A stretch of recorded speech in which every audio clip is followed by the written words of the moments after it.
A través de un estudio médico, un grupo de especialistas intenta explicar el padecimiento al que fue sometido Jesucristo antes de morir en el madero. Castigo deshonroso que asignaban los romanos a los peores criminales y que Jesús aceptó como expiación para todos nosotros.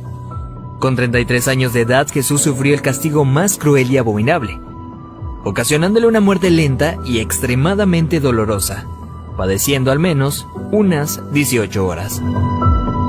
De acuerdo con el estudio, cuando Jesús suda sangre en el huerto de Getsemaní, descrito en el libro de Lucas 22:44, experimentó un suceso llamado hematidrosis, que normalmente se produce cuando hay un gran sufrimiento psicológico. En algunos casos, la ansiedad severa provoca la secreción de químicos que rompen los vasos capilares en las glándulas sudoríficas, emanando mezclas entre sudor y sangre.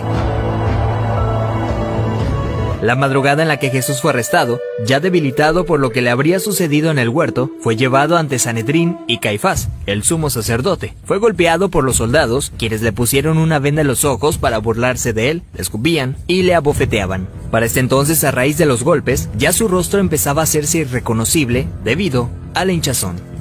Los azotes que Cristo recibió de los romanos eran a causa de otro término terriblemente brutal. El látigo que utilizaban los soldados estaba compuesto por tiras de cuero trenzado con esferas de metal entretejidas. Cuando este impactaba contra la carne, provocaba severos moretones y contusiones, mismas que se abrían con los demás golpes. No contentos con esto, el artefacto con el que se flageló a Jesucristo también tenía pedazos de hueso afilado, provocando además cortadas profundas mientras lo golpeaban. De acuerdo con estudios realizados por historiadores forenses, con frecuencia, quienes eran flagelados con este tipo de látigos llegan a tener exposición de la espina dorsal debido al desgarramiento de la espalda, pues los golpes iban desde los hombros, pasando por la espalda y las piernas, hasta llegar a los muslos, produciendo que la carne del individuo cuelgue en forma de tiras. Mientras sucedía, en el interior de la persona, en este caso Jesucristo, se experimenta un dolor tan grande que debió llevarlo a una conmoción hipovolémica, es decir, que la persona a raíz de la gran pérdida de sangre sufre de taquicardia, pues el corazón acelera su ritmo intentando bombear una sangre que ya no existe, lo que a su vez conlleva una baja presión sanguínea, dando paso a la pérdida de la conciencia.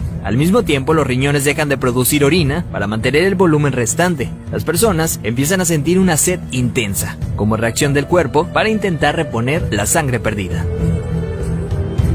Para ese entonces Jesús estaba tan débil que caminar debió ser extremadamente difícil. Aún así tuvo que cargar el pesado madero de aproximadamente 75 kilogramos hacia el lugar de su ejecución. Durante el trayecto nuestro Señor fue humillado, escupido, despreciado por la multitud hasta que se desplomó. Evento que sirvió para que un soldado romano le diera la orden a Simón que llevara el madero un tiempo por él.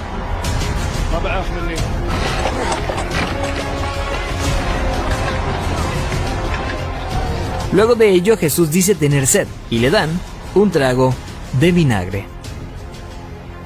Los criminales condenados a esta pena eran amarrados. No obstante, a Jesús le clavaron de forma horizontal, con las manos abiertas. La viga llamada patibulum aún no se había unido al madero, colocado de forma vertical permanente. Los clavos que se usaban para este hecho eran de entre 13 a 18 centímetros de largo, afilados en punta, con el objetivo de que éste atravesara el nervio mediano. Al romperse ese tendón y poner las muñecas clavadas, Jesús fue forzado a utilizar todos los músculos de su espalda desgarrada para poder respirar.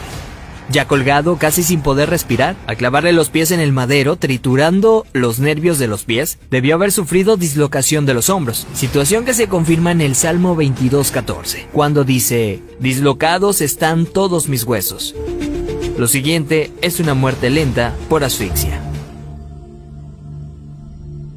Conforme se iba disminuyendo la frecuencia respiratoria de Jesús, entra en lo que se llama acidosis respiratoria. Dicho en otras palabras, es cuando el dióxido de carbono de la sangre se disuelve con el ácido carbónico, lo cual produce un aumento notable en la acidez de la sangre, lo que lleva a que el pulso sea irregular. De hecho, al sentir su corazón latir de forma errática, hubiera sido un indicador claro para Jesucristo que estaba a punto de morir. Y es entonces cuando probablemente pudo haber pronunciado aquella frase: «Padre, en tus manos encomiendo mi espíritu», para después morir de un paro cardíaco.